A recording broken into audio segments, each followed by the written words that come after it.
Hello, good evening, नमस्कार। पहली बार ऐसा हुआ है कि एक न्यूट्रॉन स्टार और एक रहस्यमयी ऑब्जेक्ट, एक रहस्यमयी वस्तु जो कि मास गैप में हो, इस दोनों को विलय का पता ग्रेविटेशनल वेव से लगा है। यानी इस दोनों को विलय के बाद, मर्जर के बाद, इनसे ग्रेविटेशनल वेव यानी गुरुत्वीय तरंग निकलती है। इस तरंग यहाँ अर्थ पे डिटेक्टर लगे हुए हैं। इस डिटेक्टर डिटेक्ट करने से पता चला है कि ये दोनों विलय हो रहे हैं। अब यहाँ पे कई कीवर्ड है जो आपको समझने पड़ेंगे इस न्यूज को समझने के लिए। पहला कीवर्ड आपको समझना पड़ेगा कि न्यूट्रॉन स्टार क्या है, कैसे निर्माण होता है, ग्रेविटेशनल वेव क्या होता है यानी गुरुत्वीय तरंग क्या होता है, और यह पहली बार ऐसा हुआ है कि न्यूट्रॉन स्टार और रहस्यमय वस्तु जो मास गैप में हो, जिनका विलय ग्रेविटेशनल वेव से पता चला है। अब रहस्यमय वस्तु के ब्रह्मांड में तो बहुत सारी रहस्यमय चीजें हैं। पूरे ब्रह्मांड में, पूरे यूनिवर्स में 2% ही, पूरा यूनिवर्स को अगर हम सोचे तो पूरा यूनिवर्स में केवल 2% ही चीजें हम जानते हैं, बाकी तो सारा रहस्यमयी है। इस पे मैंने कई वीडियो बनाया हूं, जैसे हाल ही फिलहाल में मैं ये बनाया हूं, ये डार्क एनर्जी पे वीडियो बनाया। यानी डार्क एनर्जी क्या है। अब डार्क इसका नाम इसीलिए है कि इसका मिस्ट्री अभी तक पता ही नहीं है। इतना है कि एग्जिस्टेंस है, लेकिन ये क्या है, कैसे है, पता ही नहीं है ना। तो इसलिए इस वीडियो को बनाया हूं, एक बार चेकआउट कीजिएगा। क्योंकि डार्क एनर्जी से हम लोग ऐसा सोच रहे हैं कि 3D मैप यूनिवर्स का बनाए और उससे कुछ जानकारी प्राप्त करें। इसके अलावा पीटर हिग्स साहब का मृत्यु के बाद उन्होंने एक गॉड पार्टिकल का कंसेप्ट सबसे पहले सोचे थे, तो उन पे मैं वीडियो, ये भी एक रहस्यमय चीज है। क्योंकि इसी के कारण हमारे ब्रह्मांड में हर चीज में अपना एक मास होता है ना। तो इसको भी चेकआउट कीजिएगा, है ना। तो अब आप फिर आते हैं न्यूज पे। तो ग्रेविटेशनल वेव, न्यूट्रॉन स्टार और मिस्ट्री ऑब्जेक्ट जो मास गैप में, अगर ये सारे कीवर्ड को समझ ले तो ये न्यूज अच्छी तरह आपको समझ में आ जाएगी। चलिए शुरू करते हैं news. International research collaboration of course, जिसमें नॉर्थ वेस्टर्न यूनिवर्सिटी एस्ट्रोफिजिसिस्ट उसमें है शामिल, उन्होंने पहली बार ग्रेविटेशनल वेव यानी गुरुत्वीय तरंग सिग्नल को डिटेक्ट किए हैं। किस चीज से? दो, ये न्यूट्रॉन स्टार और एक मिस्ट्री ऑब्जेक्ट है जो मास गैप के अंतर्गत आते हैं। दोनों को मर्ज करने पे यानी विलय होने पर जो तरंग निकला है ग्रेविटेशनल वेव, उसको डिटेक्ट किए हैं और डिटेक्शन से पता लगा है कि ये दोनों मर्ज कर रहे हैं। अब ग्रेविटेशनल, अभी हम समझेंगे ग्रेविटेशनल वेव क्या होता है, परेशान मत होइए, बहुत अच्छी तरह समझेंगे। पहले न्यूज में एक एक करके हम आ रहे हैं।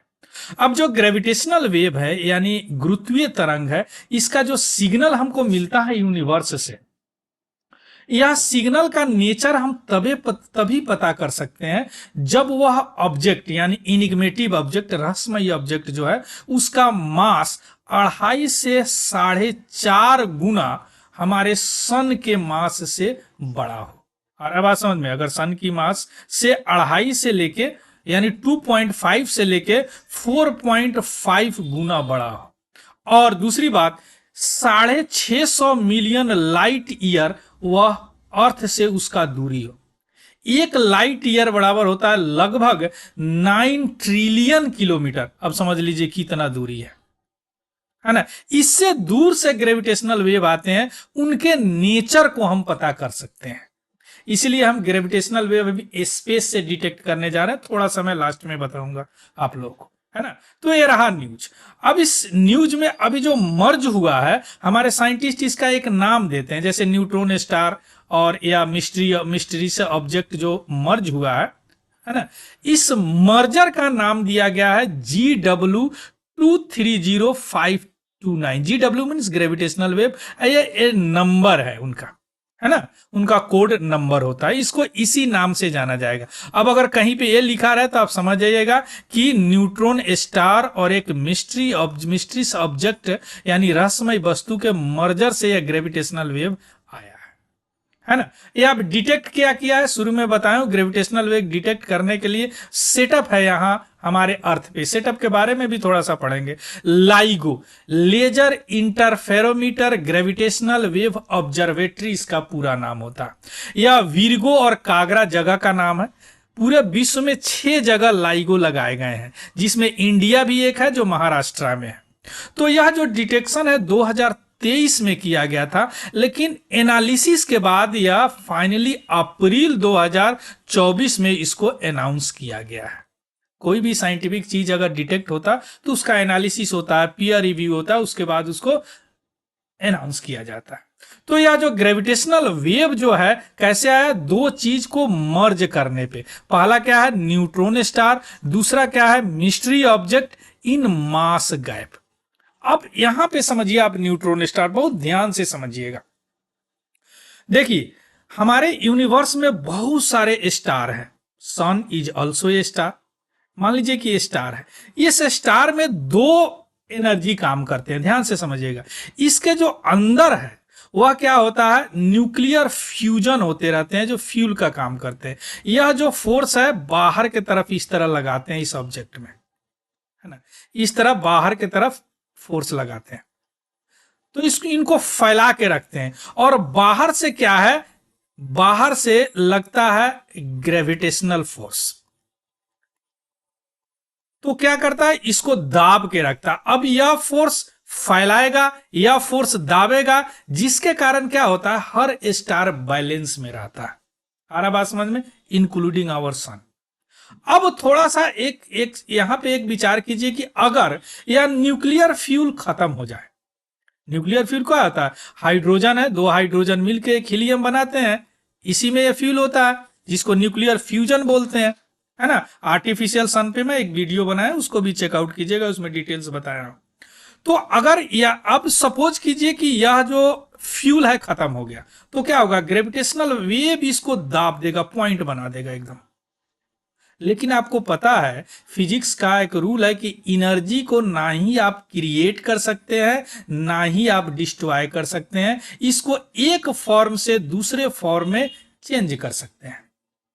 तो क्या होगा, इसका सारा एनर्जी इस पॉइंट में आ जाएगा, जिसको सिंगुलरिटी बोलते हैं, सिंगुलरिटी बोलते हैं, ठीक। और हमारा जो विश्व एक फैब्रिक पे है, तो अब यहां से अगर कोई ऑब्जेक्ट जाएगा, कोई ऑब्जेक्ट जाएगा सपोज कीजिए, तो यह इतना ग्रेविटेशनल पुल होगा कि सक कर लेगा, सक कर लेगा, है ना।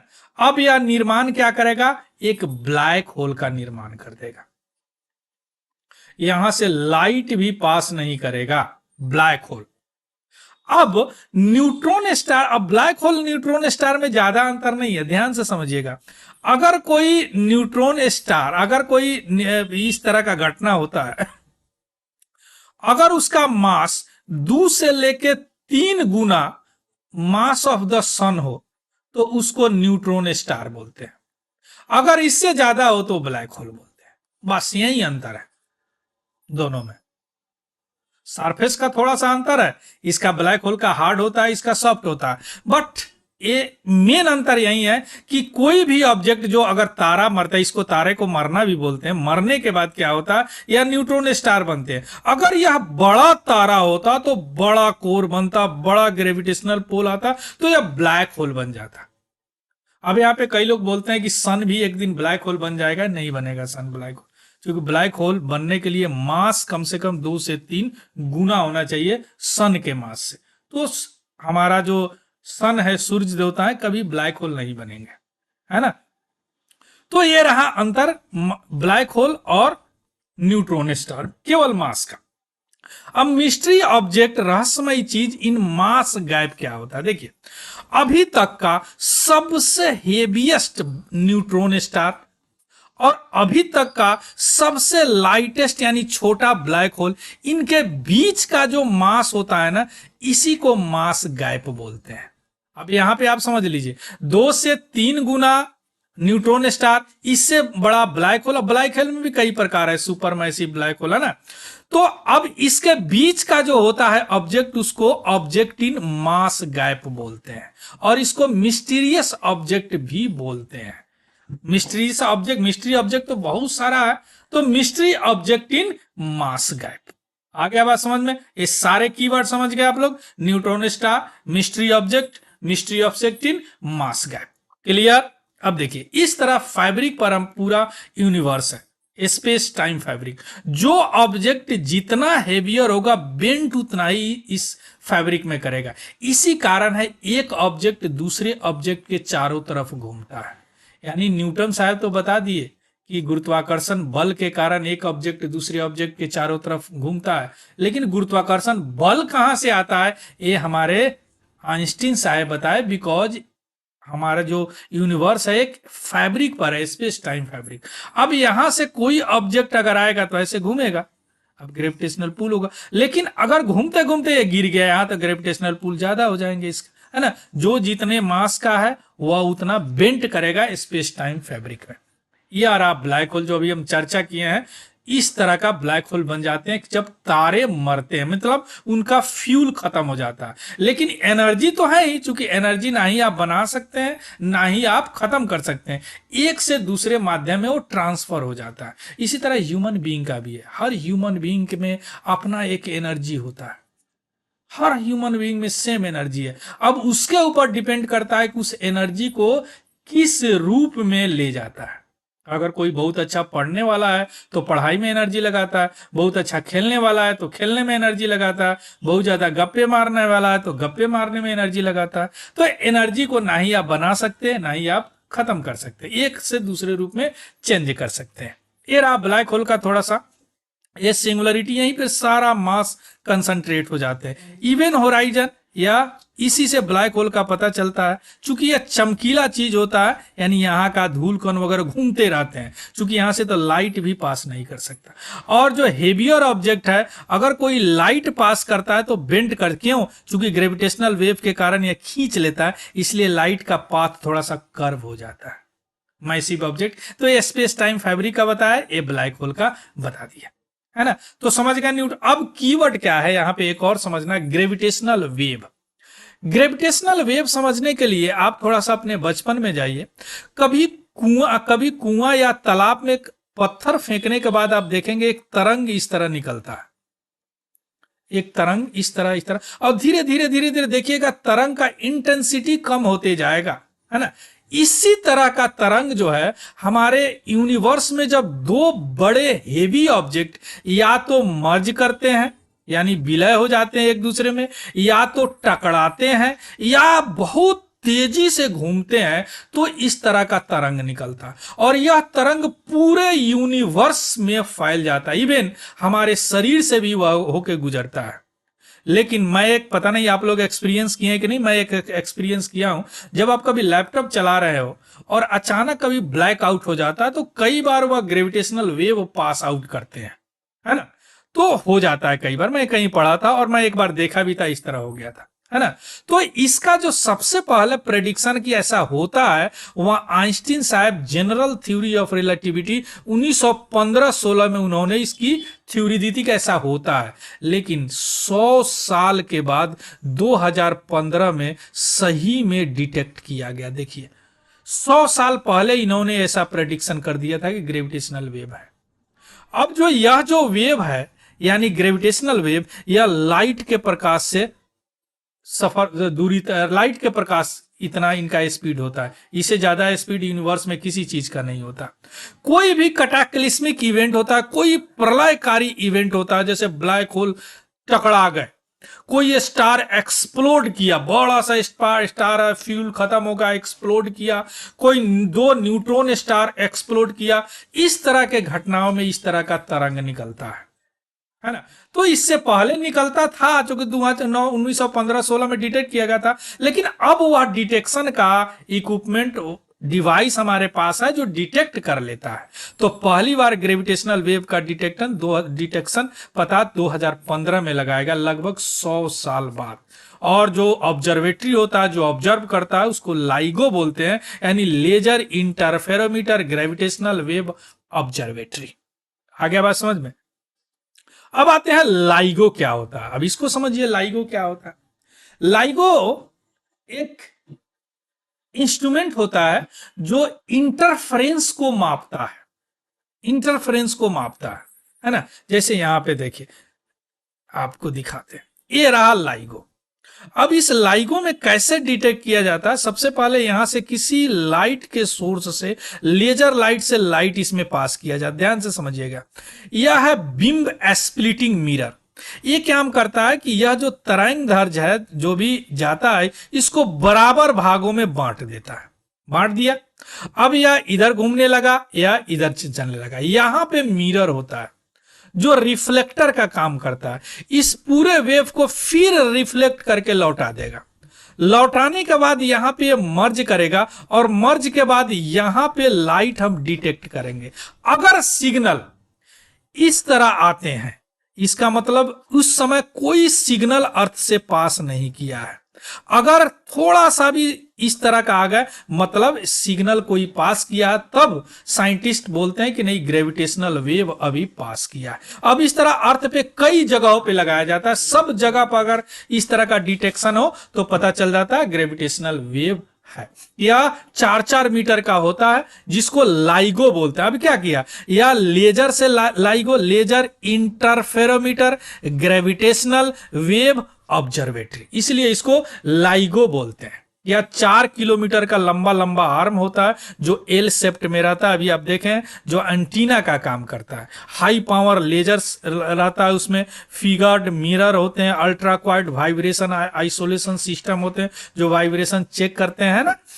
और इस तरह का 6 है पूरे विश्व में, जिसमें इंडिया में भी महाराष्ट्र में है ना, जो कि ऐसा उम्मीद है कि 2024 के लास्ट तक बन जाएगा, है ना।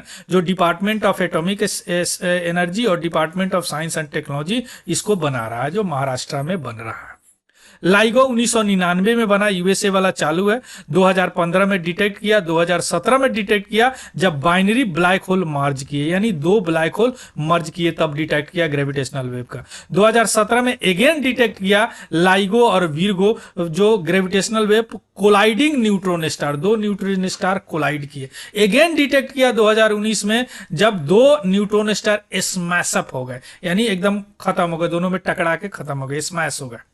और अभी 2024 में, 23 में डिटेक्ट किया, 2024 में हम रिजल्ट पब्लिश किए कि न्यूट्रॉन स्टार और mystery object in mass gap, पहली बार, ये हमेशा पहली बार होता है ना, करंट अफेयर्स रहेगा, जो डिटेक्ट किया गया।